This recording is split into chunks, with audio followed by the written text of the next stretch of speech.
Magandang araw! Ito po si Coach Marge at ipapakita ko sa inyo kung paano ko ginawa ang napakasarap na burong mustasa. Yan po ang Filipino version natin ng kimchi.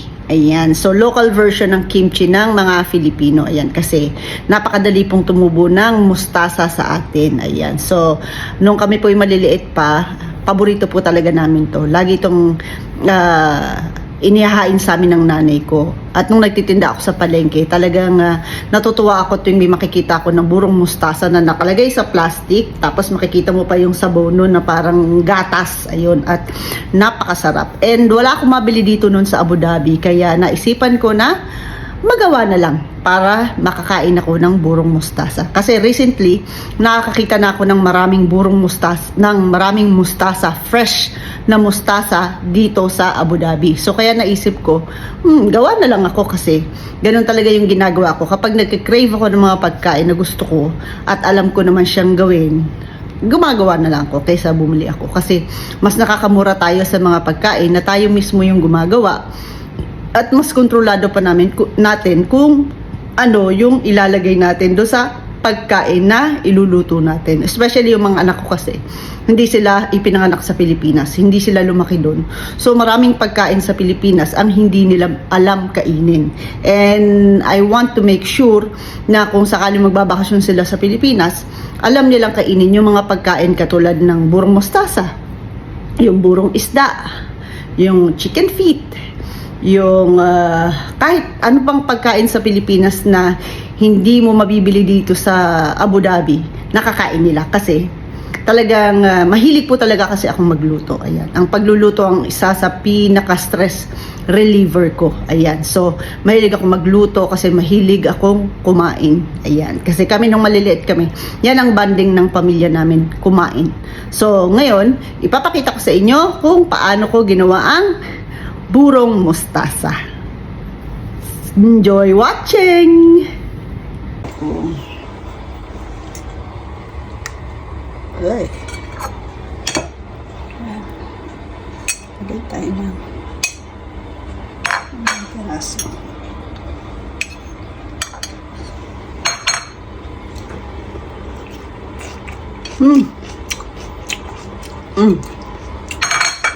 Sarap. Buro talaga siya. Promise, success ang aking ginawang burong mustasa. Sarap. Panalo. Okay. You want to try it? Ito lang yung mga kailangan natin sangkap sa paggawa ng burong mustasa. Asin, kahit anong klaseng asin pwede. Siyempre, yung mustasa. Ayan, fresh na fresh yung mustasa na yan. Nabili ko siya kaninang umaga. So, sinigurado ko na wala nang buhangin yan. And, itong rice flour solution. Ayan. So, ano lang yan? 3 kutsarang rice flour. Nilagay ko at niluto kong parang Ayan. Niluto ko lang siya. Pinakulo ko lang yan. Hinalo kong mabuti. Siya yung magpe-ferment sa ating mustasa. Ayan. So, yan lang yung kailangan nating ingredients mga lods. Ayan. So, ipapakita ko na sa inyo ang step by step ng paggawa natin ng burong mustasa. Ayan. Ganito ang gagawin natin sa paggawa ng rice flour solution. Ayan. So, ilalagay natin dun sa 4 cups of water ang rice flour at atin siyang tutunawin. Okay, ayan. So, pagkatunaw natin yan, pakukuloy natin at huwag nyo pong titigilan ng paghalo para hindi mabuo yung rice flour hanggang sa maging malapot ang kanyang consistency. Hindi naman masyadong malapot. Enough lang na para siyang yung ng kanin. Ayan. Ngayon naman, i-dehydrate na natin ang ating mustasa. Ayan, para lumabas yung mga moisture, yung mga katas ng ating mustasa. Talagyan lang natin siya ng asin, layer by layer. So, okay lang na medyo madami yung asin na mailagay nyo and mag-concentrate kayo dun sa bandang stem ng inyong mustasa. Kasi mas matigas yun, mas matagal palabasin ang liquid ng mustasa on the stem side. Ayan. So, huwag kayong mag-alala, huhugasan natin yung mustasa na yan after 1 hour na pag-soak natin ng mustasa. sa asin. Ayan. So, ngayon, pag nalagyan mo na lahat ng asin ang mustasa, ihahaluin natin siya para sigurado tayo na distributed well. 1 hour later. Pagkatapos ng isang oras na pag-soak natin ng mustasa, ay makikita nyo yung katas niya na lumabas dun sa mustasa. Ayan. Gently lang natin siya pipigain mga lods ha. Huwag nyo masyadong ibigay yung masyadong puwersa sa pag-squeeze. Squeeze out nyo lang yung mga natitirang liquid niya and then ilagay nyo siya sa separate na lalagyan. Ayan. So, siguraduhin nyo lang na hindi madudurog ang ating mustasa.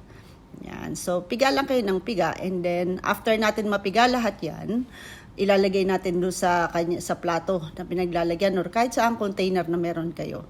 And then, pagkatapos nyo yung mapiga lahat, makikita nyo kung gaano kadami. Kasi nakakabawas din yan ng pait nung mustaso. Ayan o, daming nalatanggal na tubig.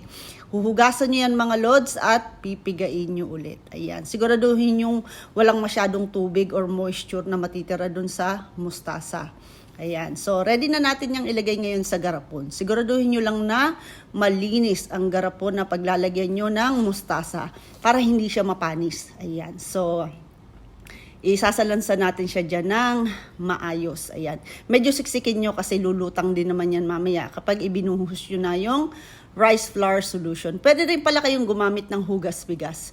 Pero mas maganda kung iluluto nyo yung hugas bigas para hindi mapanis. Kasi minsan bumabaho ang burong mustasa kapag ka hindi na-distilled or napakulo ang solution. Ayan. So, para mas maganda. Kasi dito sa abroad, mas madaling mapanis kasi sobrang init dito po sa Abu Dhabi. Ayan. Ibubuhos na natin yung rice flour solution na ating niluto at pinakulo kanina. Malamig na yan. Siguraduhin yung malamig ang inyong rice flour solution para hindi maluto yung ating mustasa. Yan. Kasi yan po ang mag-ferment sa inyong mustasa. Kaya po kasi siya tinawag na buro kasi nagkakaroon po ng fermentation. Ayan. Yung fermentation po is napakaganda ng epekto niyan sa ating katawan. So yung mga pagkain na fine-ferment, yung mga pagkain na binuburo ay mataas ang content ng mga yung fiber niya. Yan. Napaka-healthy po ng burong mustasa mga lods. Kaya kung gusto nyong subukan, gawin ang recipe na to mga lods. Sana gawin nyo din siya kasi talagang magugustuhan to ng mga anak nyo. Kasi ang mga anak ko po ay hindi ko yan pinalaking masaselan sa pagkain. Kumakain sila niyan.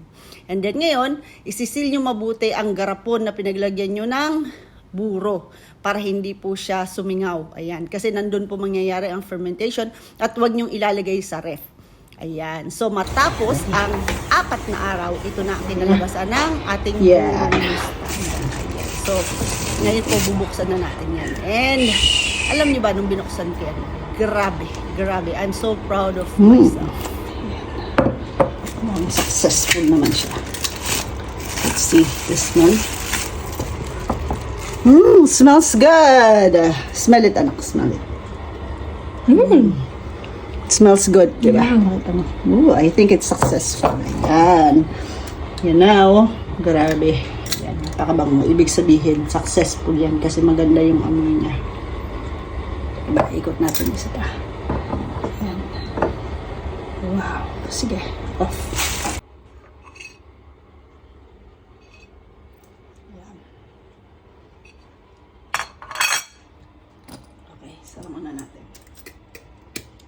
And you're going to try it. Okay.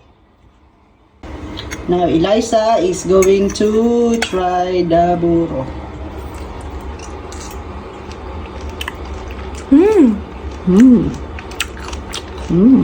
It's a success. Okay.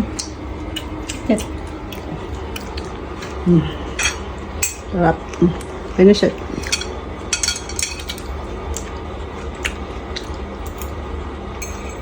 I'm so happy. I did it.